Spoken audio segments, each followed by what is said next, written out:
दोस्तों 12 नवंबर की रात को इंडिया की कैबिनेट कमेटी ऑफ सिक्योरिटी ने ऑफिशियली दिल्ली ब्लास्ट को एक्सप्लोजन्स की बजाय एक टेरर अटैक के तौर पर कन्फिगर किया है। और इस टेरर अटैक में सबसे ज्यादा सरप्राइजिंग चीज थी वो ये कि इस पूरी प्रेस रिलीज में डायरेक्टली पाकिस्तान को उन्होंने ब्लेम ही नहीं किया। उन्होंने ये जरूर कहा है कि टेररिस्ट अटैक हुआ है, हम अभी मजीद इस पर इन्वेस्टिगेशन कर रहे हैं और देन अल्टीमेटली हम अनाउंस करेंगे कि इसके पीछे कौन था, देन इंडिया इसको किस तरह रिस्पॉन्ड करेगा। अब पहलगाम से इंडिया ने काफी कुछ सीखा है और उसी को ही यहाँ वो अप्लाई भी कर रहे हैं। पहलगाम में क्या हुआ था कि अटैक होने के 5 से 6 मिनट के बाद ही ऑफिशियल सतह पर पाकिस्तान को ब्लेम करना शुरू कर दिया गया था, लेकिन इस दफा वो इस चीज को डिले करेंगे, कुछ दिन ठहरेंगे, कुछ हफ्ते, एंड देन कहा जाएगा कि हमने इन्वेस्टिगेशन कंप्लीट की है और इसके पीछे पाकिस्तान है, एंड देन उसके बाद एक प्रॉपर पाकिस्तान के खिलाफ एक एक्शन या समझ लें एक मिलिट्री रिस्पॉन्स प्रोड्यूस किया जाएगा। और पाकिस्तान भी उसके मुकाबले में यही कह रहा है कि इंडिया अगर किसी भी किस्म की पाकिस्तानी सोवरेनिटी को वायलेट करेगा तो पाकिस्तान पहले से ज्यादा सख्त रद्द-ए-अमल देगा। इसी दौरान एक वीडियो बहुत दिलचस्प जो वायरल हो रही है सोशल मीडिया पर, यहाँ कुछ नए J-35 एयरक्राफ्ट के यूनिट्स प्रोडक्शन फैसिलिटी में देखे जा रहे हैं। बेसिकली इनकी असेंबली चल रही है, इसके जितने भी सब यूनिट्स हैं, सब कंपोनेंट्स हैं, वो तैयार हो चुके हैं। अब इनको आपस में जोड़कर ये मुख्तलिफ कंपोनेंट्स को असेंबल करके प्रॉपर J-35 एयरक्राफ्ट बनाया जा रहा है। और ये फुटेज है 9 नवंबर 2025 की। अब इससे पहले भी चाइनीज प्रोडक्शन फैसिलिटीज या शेनयांग एयरक्राफ्ट कॉर्पोरेशन जो कि J-35 स्टेल्थ एयरक्राफ्ट को बनाती है, उसकी तरफ से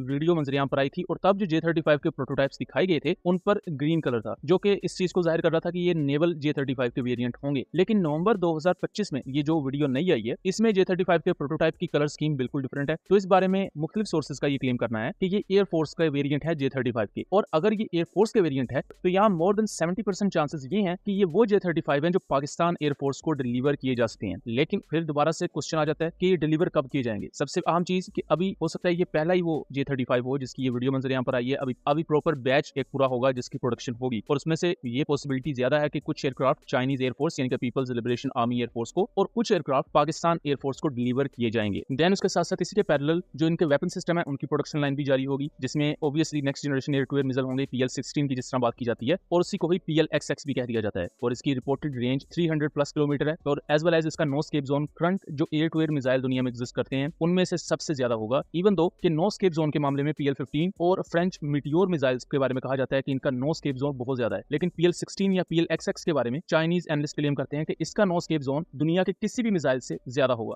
नो स्केप जोन ये होता है कि लेट्स सपोज एक मिसाइल का नो स्केप जोन 100 किलोमीटर है, तो अगर उस मिसाइल को 100 किलोमीटर के डिस्टेंस से फायर कर दिया जाए तो उससे बचना नियर टू इम्पॉसिबल हो जाता है। आप जो भी काउंटर मेजर्स अपना लें, आप किसी भी किस्म का इलेक्ट्रॉनिक वॉरफेयर की डोमेन में जैमिंग कर लें, स्पूफिंग कर लें, क्योंकि जब नो स्केप जोन के डिस्टेंस पर मिसाइल फायर होता है तो वो कंप्लीटली पिटफुल हो चुका होता है और तब बचना बहुत मुश्किल होता है। अगर उससे पहले वाली जो एग्जिस्टिंग रेंज है उस पर मिसाइल फायर हो जाए तो चांसेस होते हैं कि आप बच पाएं। यही वजह थी कि हमने राफेल को भी देखा था कि वो फ्लेयर्स डिप्लॉय कर रहा था, लेकिन उस वक्त तक PL-15 कंप्लीटली अपने नो स्केप जोन में आ चुका था, तो उससे बचना बहुत ही ज्यादा मुश्किल था। बट स्टिल 5 से 10% तक चांसेस होते हैं कि आप बच पाएं। या उसका भी ये तरीका है कि आपकी इलेक्ट्रॉनिक वॉरफेयर की डोमेन में सिंक्रोनाइजेशन बहुत स्ट्रॉन्ग हो, आपके पास कोई बहुत ही ज्यादा अच्छी सेल्फ प्रोटेक्शन जैमिंग कोड हो जो आने वाले मिसाइल के सीकर को स्कूप कर दे, तो उससे चांसेस होते हैं कि आप बच पाएं। But still overall hit probability ज्यादा हो जाती है। अब इसको इस तरह भी पेंट किया जा रहा है कि ये पाकिस्तान एयरफोर्स का J-35 है या वो वेरिएंट है जो पाकिस्तान एयरफोर्स को डिलीवर किया जाएगा। पाकिस्तान एयरफोर्स के पायलट्स ऑलरेडी ट्रेनिंग ले रहे हैं J-35 के लिए, और उस दौरान चाइना की तरफ से इस तरह की वीडियो का रिलीज किया जाना, क्योंकि चाइना ऑफिशियली तो इस तरह की वीडियोस रिलीज नहीं करता,